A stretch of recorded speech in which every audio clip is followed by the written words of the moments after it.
Good morning. To the class of 2018, the faculty, the parents, the grandparents, fellow honorees, and the paid laughers I have scattered throughout the audience. It is an honor to join you this morning for this special occasion. It is also an honor to speak to you today from behind this gigantic tree stump, like some sort of female Lorax with an advanced degree. That's right, you guys. I'm hitting Dr. Seuss hard and early in this speech. Because Dartmouth grads have a privilege unique among all the Ivy League. We will be forced to be mini experts on Dr. Seuss for our entire lives. On my deathbed, I'll be saying, did you know that his real name was Theodore Geisel? Did you know that he was the editor of the Dartmouth Jack-o'-lantern? And yes, while no US presidents have gone to Dartmouth, we can at least lay claim for the wonderful Dr. Seuss. Another notable alumnus is Salmon P. Chase, the man on the $10,000 bill. A symbolically powerful piece of paper that's largely useless in the real world. Like a degree in playwriting, which I received from this very institution. Thank you for paying for that, Mom and Dad. It's a thrill to be back here in New Hampshire, the Granite State, known for two things: the place where you can legally not wear your seatbelt, and Adam Sandler's birthplace. New Hampshire has one of the best mottos of any state: live free or die. For outsiders, it sounds like an exciting declaration of freedom. But when you're here in January, die actually sounds like a pretty good option. I remember the days when it was so cold, your sneeze would become an ice sculpture before it hit the ground. In Los Angeles, where I live now, if I sneeze, I just call my doctor and have my blood replaced with that of a teenage track star. That's normal there. I'm mostly track star right now. Before I get any further, I should actually probably clarify who I am for the parents and grandparents in the audience who are thinking to themselves, who is this loud Indian woman? Is that the girl from Quantico? She looks so much worse in person. No, I'm not Priyanka Chopra. Not even Padma Lakshmi. I'm the other Indian woman we have allowed to be on television, Mindy Kaling. Thank you. You may remember me from my role on The Office as Kelly Kapoor, who internet commenters said was, quote, shrill. And, quote, took up valuable time that could have gone to Steve Carell. I then created and starred in my own TV show, The Mindy Project. Thank you very much. It was an uphill battle to get that show on the air, but it was worth it, because it enabled me to become Dartmouth's most successful female minority show creator who has spoken at commencement. Oh wait, no. Shonda Rhimes went here. Yep, and she's created like 10 more shows than me, so great. No, cool, Shonda. Friggin' role model, good for you. But today is not about famous alumni, no. It is about the men and women who have toiled in obscurity for years so that they might better our country. I speak, of course, of the 51% of Dartmouth grads who will go into finance. Highest in the Ivy League. Look left, look right. All three of you will be spending at least 10 years in a white-collar prison. I know that going into the real world sounds scary, but it's exciting too. Finally, you'll be in control of your own lives. No longer will there be an irrational board of trustees telling you can't have hard liquor on campus. For the ridiculous reason that they don't want you to die. Come tomorrow, no one can stop you from filling your apartment with $4.99 handles of Uncle Satan's unfiltered potato vodka. Go crazy. It's a real moment of reflection for me to be standing here speaking to all of you now, because it makes me harken back to my own time at my Dartmouth graduation. Madeleine Albright was my commencement speaker. And while I don't remember any specific quote she said, or even a general gist of what she was talking about, I do remember thinking, I wonder what it'll be like to have my own cell phone. How things have changed. For all I know, at this very moment, most of you are posting this speech on your Instagram stories with a gif of Winnie the Pooh twerking. If you are, please at least use my official hashtag, MindyGoesBigGreen2018. Thank you. I bet none of you remember a time before the internet. Hell, you probably don't even remember a time before the Facebook page, Dartmouth Memes for Cold AF Teens. Yeah, I know about that. It made me feel like a real creep researching it.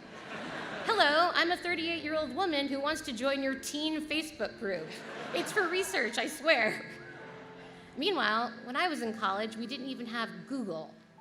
If you wanted to find out, say, how tall Ben Affleck was, you were out of luck. You just had to sit there, not knowing, and your entire day would be ruined. Or say I wanted to meet up with a friend. I couldn't just text her. I had to walk outside and hope I accidentally bumped into her. Or I blitzed her. Blitzmail. You know that feeling you have when you tell your friends that you blitz and they don't get it and you roll your eyes all smug, like, oh, it's a Dartmouth thing? That ends today. You try to say blitz 100 yards east of White River Junction, and you will get laughed back to your one-room triple in the Chotes. Fun fact, in 2001, the year I graduated, a pink eye epidemic broke out amongst my classmates because we were all using public blitzmail IMAC terminals and not washing our hands. Those are just kind of the sexy stories indicative of my time at Dartmouth.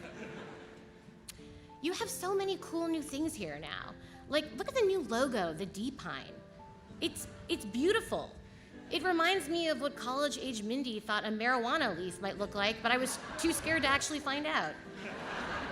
And this new house system, it sounds really cool. It's so Hogwartsy.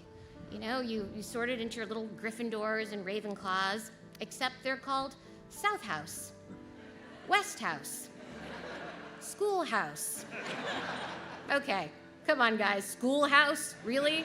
We're just saying what we see? That's the laziest name I've ever heard in my life. And I've spent over a decade working on shows called The Office and the Mindy Project. Still, I remember sitting where you're sitting. I was so full of questions like, when is this thing going to end? And how many friends can I invite to dinner and still have mom and dad pay? And most importantly, why didn't I wear any clothes underneath my gown?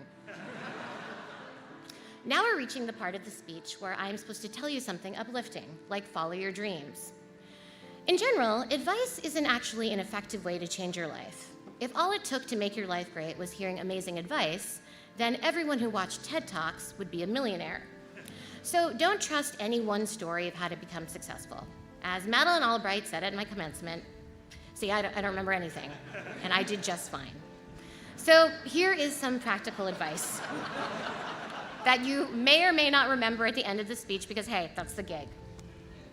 1, first off, remove proficient at Word from your resume. That is ridiculous. You're really scraping the bottom of the barrel of competency there. This is how you become proficient at Word. You open Word on your computer. 2, most of your post-college life is simply filling out forms. Car insurance, health insurance, W-2s, W-4s, 1099s. Guess what? None of us know what any of those forms mean, but you will fill out 100 of them before you die. 3, you never need more than one pancake. Trust me on this. Cartoons have trained us to want a giant stack of those bad boys, but order one first and then just see how you feel later. This one is just for guys. When you go on dates, act as if every woman you're talking to is a reporter for an online publication that you are scared of. One shouldn't need the threat of public exposure and scorn to treat women well, but if that's what it's gonna take, fine. Date like everyone's watching, because we are. 5, and this might be the most important, buy a toilet plunger.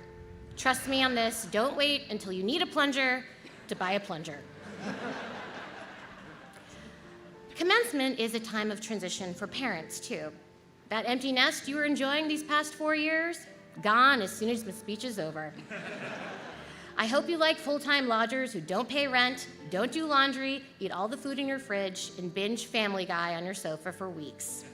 That is your life now. Although some of your graduates will be making more money than you. 51% to be exact.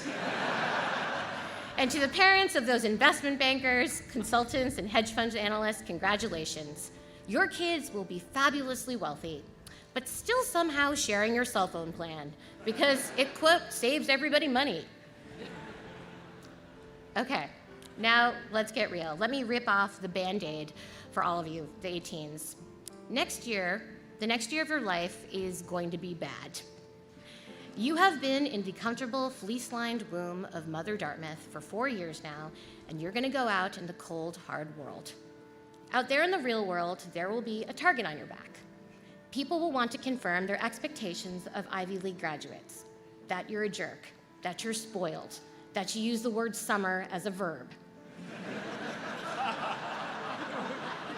Those stereotypes exist for a reason. I mean, come on, the guy from the $10,000 bill went to this school. You're graduating into a world where it seems like everything is falling apart. Trust in institutions are at a record low. The truth doesn't seem to matter anymore. And for all I know, the president just tweeted us into a war with Wakanda, a country that doesn't exist.